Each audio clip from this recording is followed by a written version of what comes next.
qu'il faut bien relever là, vous voyez, je ne sais pas si vous voyez la pupille ronde. C'est ce qui fait vraiment la différence avec les vipères.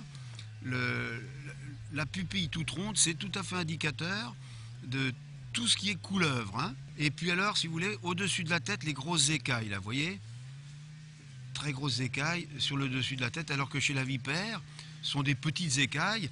Et puis pour l'œil, c'est ça le problème, c'est ça. C'est que, vous voyez, et alors là, comme les dents sont tournées vers l'intérieur, si vous voulez, c'est difficile après de relâcher quand elle tient comme ça. Mais ça mord bien.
Ça peut bien pondre une quinzaine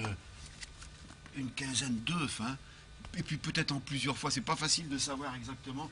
Peut-être que la ponte, elle ne pond pas tout en même temps, donc c'est assez difficile. Quand on soulève parfois un tas de compost, on trouve des œufs de couleuvre, quoi, vraisemblablement, mais on ne sait pas si toute la ponte est là, quoi. Hein.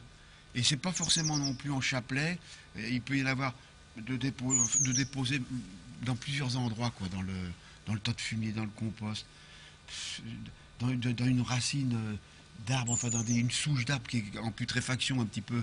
Ça pond un petit peu n'importe où, mais principalement dans des endroits qui sont en changement de température, quoi, enfin qui vont conserver par une réaction chimique, quoi, de la température. Hein. C'est vraiment la température d'une putréfaction qui fait que ça amène les œufs à éclosion.